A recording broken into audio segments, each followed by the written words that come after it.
Hello and welcome back to Minecraft Horizons modpack. Woohoo! Now, last time I had just put my reactor together. I got the reactor, the turbine, and all that kind of stuff set up, and to make sure everything was working. But I did not leave it in the same configuration as I had it. I did redo it a little bit, as well as build a housing around the reactor as well as the turbine itself. So after last time, I came back in here and started looking for some stuff in here that might be blast resistant, as well as some more materials that could be useful for building the housing itself. And I found some cool stuff like this right here, which is industrial blast wall. Uh, just make it with a no, just make it with a this stuff, obsidian, industrial frame, as well as some lava, and it has blast resistance of 50, which is, I think, a slightly better than a normal obsidian, or maybe around the same as a normal obsidian. But yeah, it is definitely good, and it just takes a block of iron as well as some more iron to make them. But you do get 16 frames out of that, so yeah, that is fairly nice. And the frames themselves are very nice. I mean, the blast wall tiles with itself like this, and the frames make good building blocks as well. And I actually did use this along with the blast glass I had left over from my my pulse jet furnace. So I built a nice area around my. Let's head out and I'll show you exactly what I did. Haha! Look at this. I actually built a nice thing around the reactor as well as the turbine itself.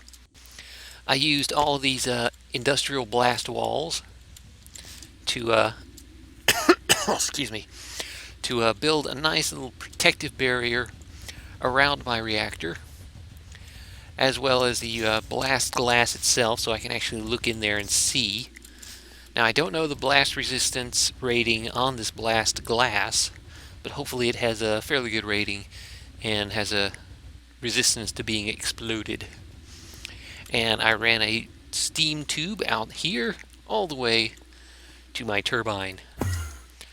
Now I set up the turbine inside this box with some more of this blast glass, as well as industrial frames around the edges, and kind of an industrial frame thing leading to where the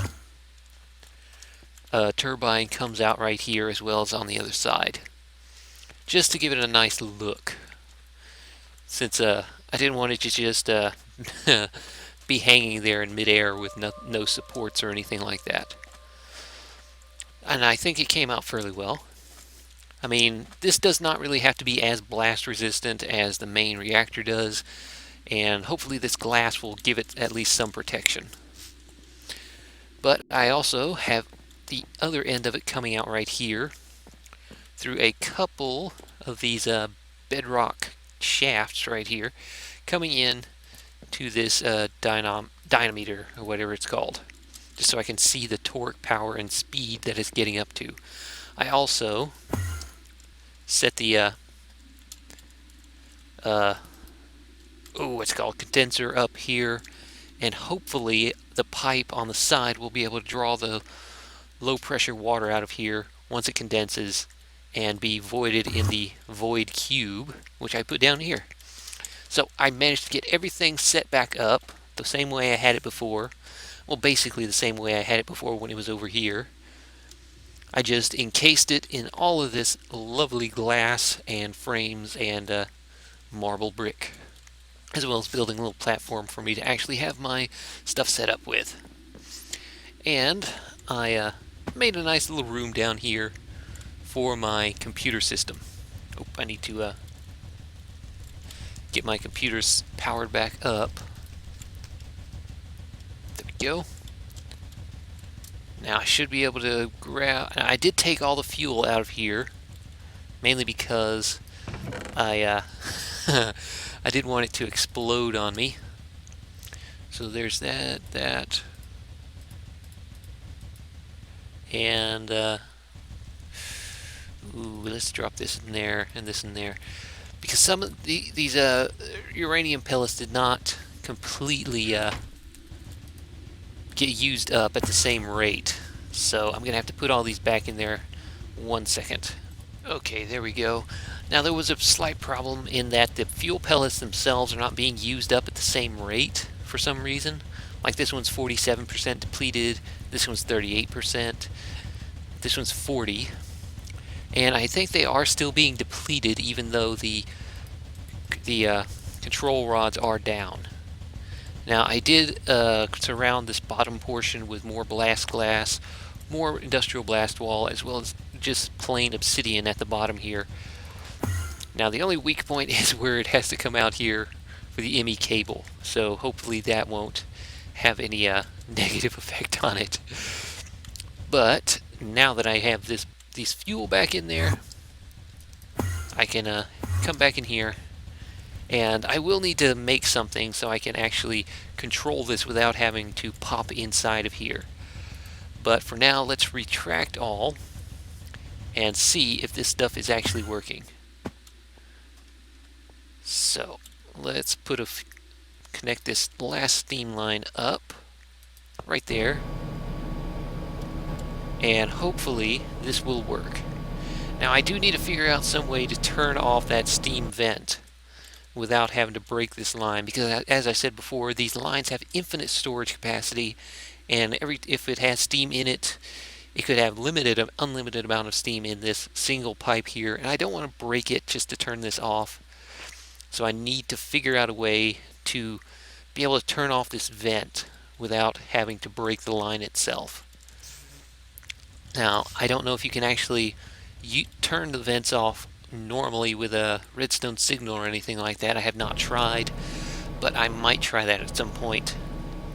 Or I might rig up, if that doesn't work and I can't actually turn that vent on and off with a signal, I'll might try setting it up with like a sticky piston underneath it to pull it down and raise it back up, because that might work if I can't just turn it on and off with a redstone signal, or maybe up the pipes themselves on and off with a redstone signal. I'll look into that at some point. But yeah. Uh-oh. Why is it filling up with steam in here? Uh-oh. Uh-oh. Not good. Definitely not good. Oh crap, oh crap, oh crap. Yep, oh crap. Okay. Note to self. The steam pipes cannot...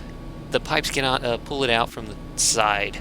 It has to be from the top here. That is just something I figured out right here now because I had no idea. Okay, so let's put this in here.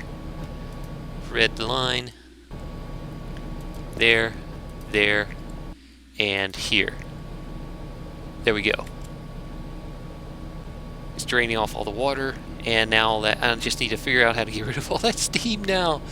I'm gonna have to break this, and hopefully it won't do anything bad. Here, break this, and ow, ow, ow. All that leftover steam should drain out. So, important note, condensers can only drain from the top or the bottom, apparently. So, yeah, where is that? Some extra blast glass. I had not tested this beforehand, so I did not realize that. And now there's one single little piece of steam stuck there. Come on. Come here. Come on, there. There we go. One solitary little piece of steam that got stuck for some reason. But yeah, there we go. Now this should be drawing out all the steam out of there and condensing it, sending it through the pipes. And for some reason, it still lets off a single little bit of steam every once in a while. Huh. I might that one condenser might not be enough to handle all the steam coming out of there. I might need to set another one up right next to it. I'll save that for later. But for now, let's take a look and see how much power is actually being generated. 65k rads, 14k torque, and 9 megawatts of power. Very nice. So, the only problem is, how do we turn this mechanical energy being produced by this turbine into actual redstone flux energy that we can use in our machines inside our base? Well, that is what we need another machine for, and I did not make it yet, but I will go and make it now.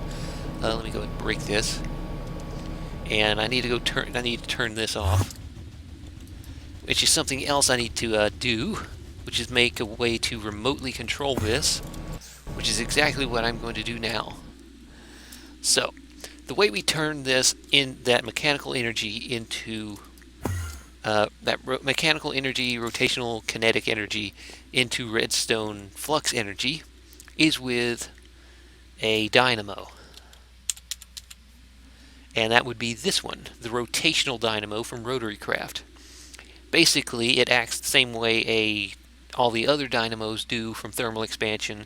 It produces redstone flux energy, but it does so by having a shaft or one of the RotaryCraft engines or turbines like that in the back of it to power it.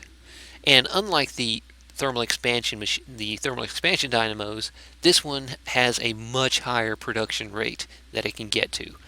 So I already have 4 of them right here, and I'll explain why. And I am also going to make a remote control. Let me make sure I have the right recipe, because for some reason it's not showing up in NEI. Where is it? Yeah, here it is. This is the reactor CPU remote control, which basically allows you to right-click with it to connect it to a particular reactor, and you can control it remotely, turning it on, turning it off, putting in the control rods, taking them out, and like that. So I'm going to make one of these. Need 4 buttons. Button. This right here. A base panel and 2 steel. Huh? Why isn't that working? That's the right configuration, right? Base panel, circuit board, ender pearl, 2 HSLA steel. Is this just not in here? Oh no, is this machine just not in here? The whole thing just not even in the recipes anymore? Has been disabled or something? Oh, damn it. Well, that sucks. I was hoping you'd be able to turn it on and turn it off with just remotely like that, but I guess I'm going to have to figure out some way else to do it. Oh well. I'll come back to that later, I guess. Here we go. Let's see. Was there anything else I needed to do? Maybe. Let's see. Ooh, that's right. I was gonna grab Let's grab a couple things and see if we can set that.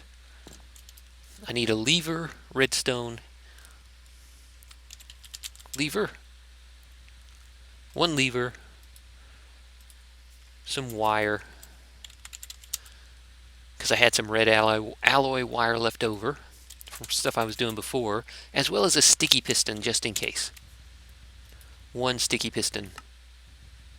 There we go. That way I can turn that steam vent on and off if it does not work with a redstone signal. Because, oh damn it, I need another one of those, don't I? For now, I guess I'll just break this one little block and hopefully, ow. Hopefully it will work. Okay, here we go. Because look, there's steam building up right here for some reason. This is odd. Do I need to raise this by 1? Maybe. I might actually need to raise this up by 1. That might be one of the problems.